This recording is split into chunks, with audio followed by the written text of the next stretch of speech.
kembali di Islam itu Indah dan tema kita spesial memperingati Maulid Nabi besar Muhammad Sallallahu Alaihi Wasallam. Tema kita adalah bahasa cinta ala Rasulullah Sallallahu Alaihi Wasallam. Masya Allah. Ini kita, ada senam dulu, Ustaz? Iya, biar kita seger. senam lagi, Bu. Senam ya, Ustaz. Senam lagi. 1, 2, Ayo, Bu. 3, mulai. Sehat, Sehat, sehat, kuat, kuat, kuat, panjang umur. Alhamdulillah. Seger banget ya. Habis senam ya. Nah sekarang kita menyaksikan sebuah tayangan video. Ini judulnya adalah Istri Cemburu Karena Hal Ini. Wah. Karena apa? Ini dia. Ibu-ibu, pernah cemburu nggak Bu? Cemburu sama siapa tuh? Cemburunya karena apa? Mau tanya Biasanya cemburunya karena apa Bu? Suka jalan, matanya kedap-kedip aja. Matanya kedap-kedip, kelilipan Padahal karena kelilipan. Karena apa Bu? Iya, karena kan dia lebih cantik barangkali daripada saya. Karena ada yang cantik jadinya kedap-kedip matanya gitu. Fitrahnya laki-laki memandang. Fitrahnya perempuan ingin dipandang. Makanya bersolek. Tapi kalau sudah mulai menjaga pandangan, itu sudah mendekati syubhul malaika. Mendekati derajatnya malaikat. Jadi doakan, jadikan suamiku seperti malaikat gitu. Jamaah. Apa yang harus dilakukan suami saat menghadapi istri yang mudah cemburu? Berarti cemburu tanda cinta.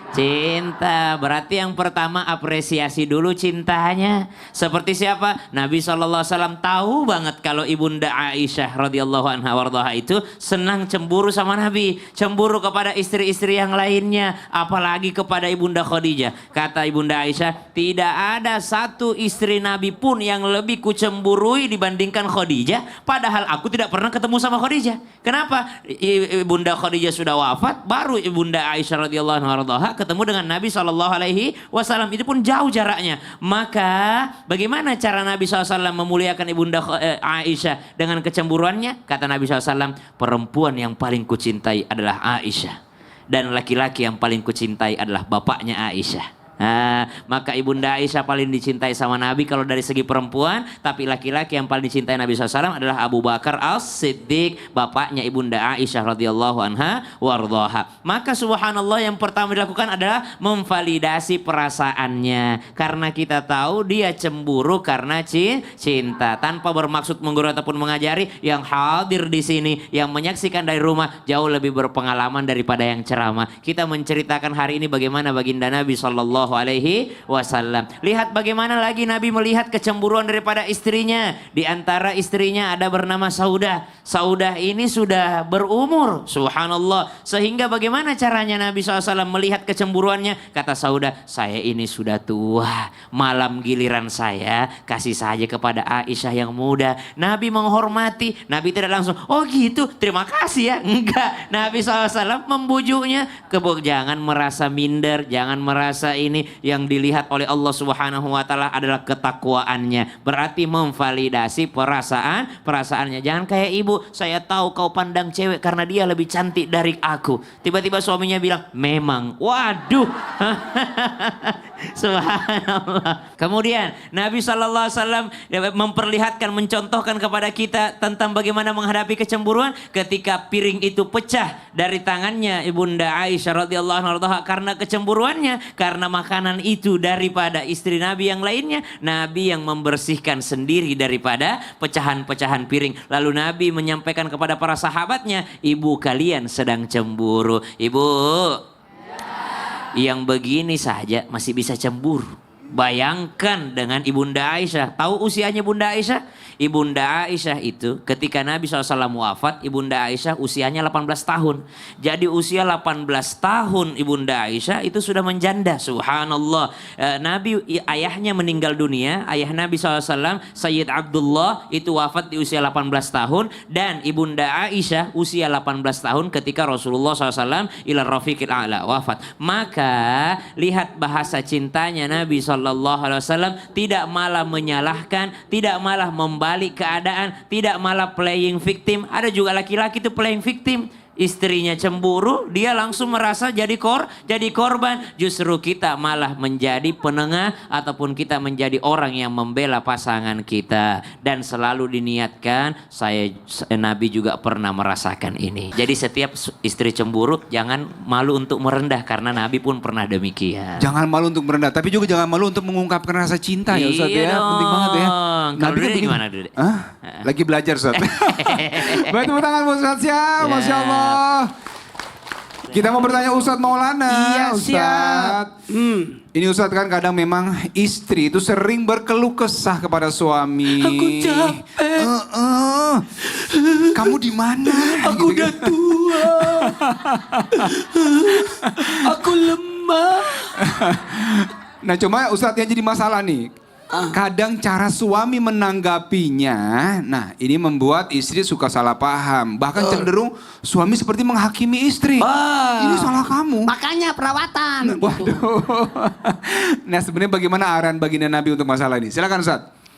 Masya Allah, tabarakallah, masalli ala sayyidina Muhammad wa ala sayyidina Muhammad. Ya Allah, senang hari ini kita memperingati Maulid Nabi besar Muhammad SAW. Barang siapa yang bergembira atas lahirnya Nabi akan bersama Nabi nanti kelak di surga.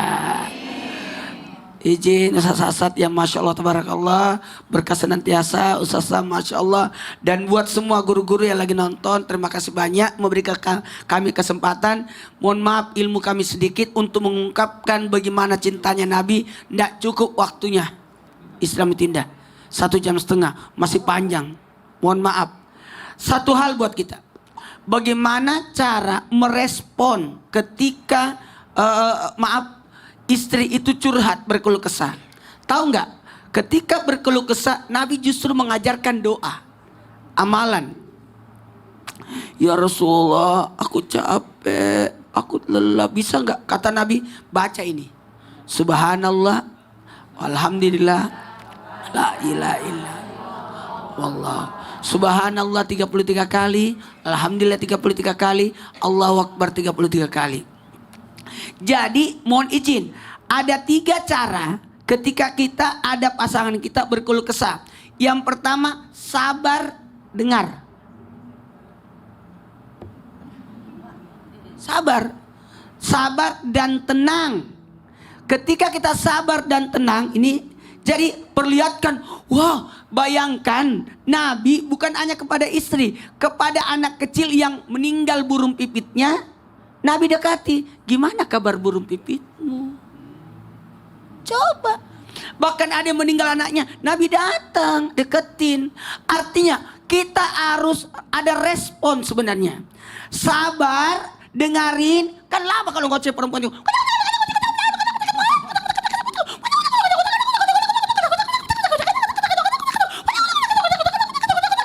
Kita sebagai suami dengerin. Makanya paling bagus itu ibu-ibu ikut majelis taklim. Supaya 17.000 katanya habis di majelis. Baca Yasin, Al-Waqi'ah, Ar-Rahman, As-Sajadah, Al-Muluk. Selesai semua. Apa yang harus kita lakukan? Seorang suami ajak jalan-jalan istri. Jadi solusi yang terbaik supaya istri bahagia, diajak jalan-jalan. Di depan rumah balik lagi. Nggak apa-apa. Ajak belanja. Apalagi jamaah. Kalau istri sudah mulai dandan, berarti ajak dia jalan. Kasihan dia punya baju baru nggak dipakai. Apalagi ajak makan. Karena wanita itu 7 kali makan. Sebelum ke pasar makan, pulang pasar makan, masak makanannya makan, waktu makan, anaknya makan, sisa anaknya makan, suaminya datang makan. Berapa kali Bu?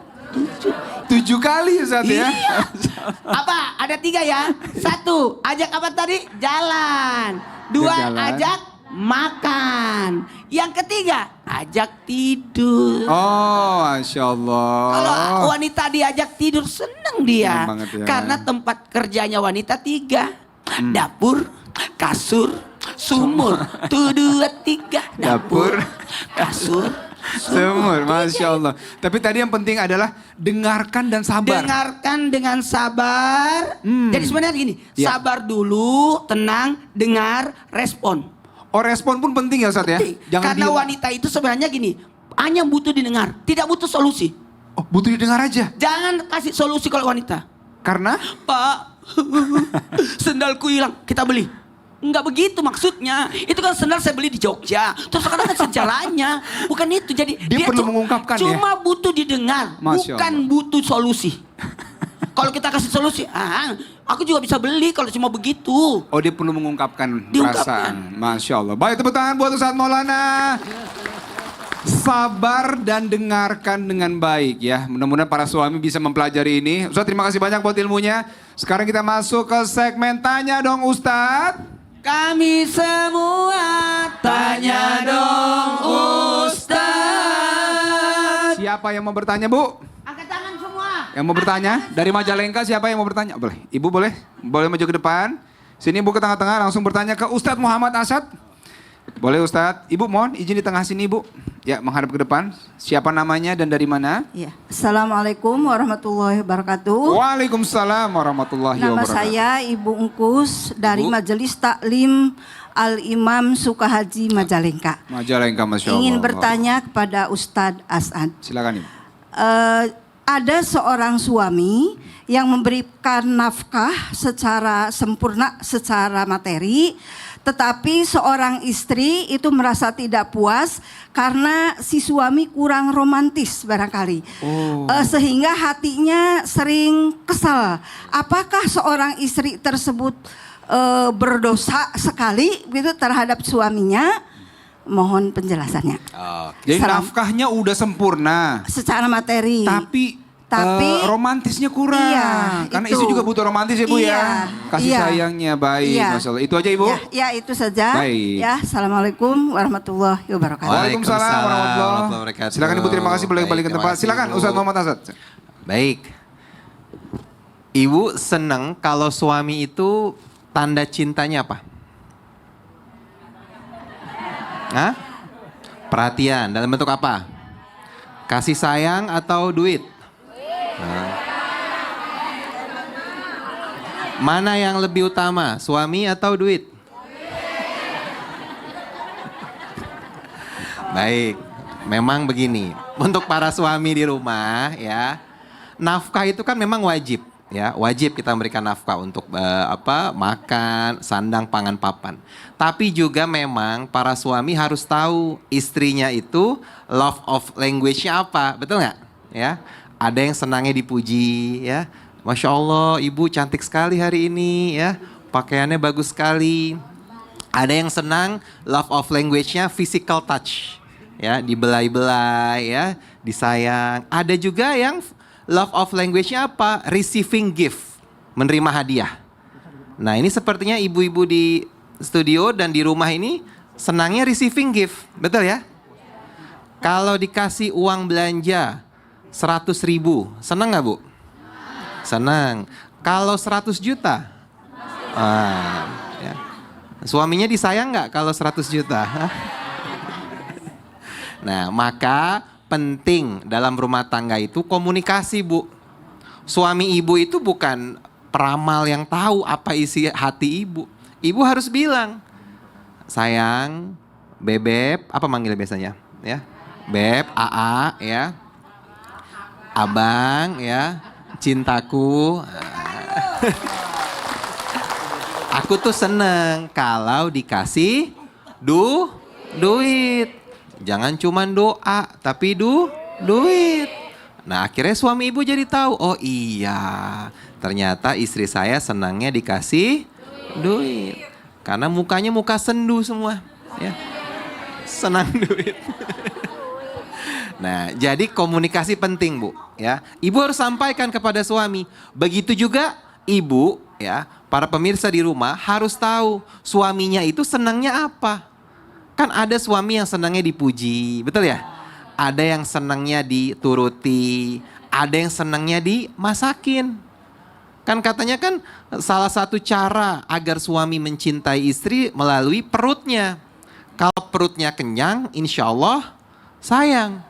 Insya Allah uang bulanannya lancar tuh Bu. Nah, jadi ibu harus tahu komunikasi menjadi faktor yang sangat penting. Hubungan suami dan istri agar harmonis, agar love language-nya insya Allah semuanya. Gitu. Oh, jadi love language penting banget. Penting Pasangan banget. harus tahu, Ustaz. Harus tahu Mas Dude. Tapi kan beda-beda tiap orang ya. Nah, makanya tadi kita komunikasi. Komunikasi, Masya Allah. Baik, tepuk tangan Ustaz Muhammad Asad, Masya Allah. Wah, pas banget ya. Yes. Jadi kalau mau sayang sama istri, ajak jalan. Ajak jalan. Kemudian ajak apa tadi? Makan. Makan. Yang bikin lapar. Bikin lapar tuh. Kemarin dari Bandung enak-enak, Ustaz. Ah, makanannya apa sih di Bandung? Wih, ada batagor. Masa sih? Hah? Sate Maranggi. Waduh. Nonton aja kali ya. Baik. Jangan kemana-mana, tetap di Islam Itu Indah. Kita terus bahas bahasa cinta ala Rasulullah Sallallahu Alaihi Wasallam. Jamaah, alhamdulillah.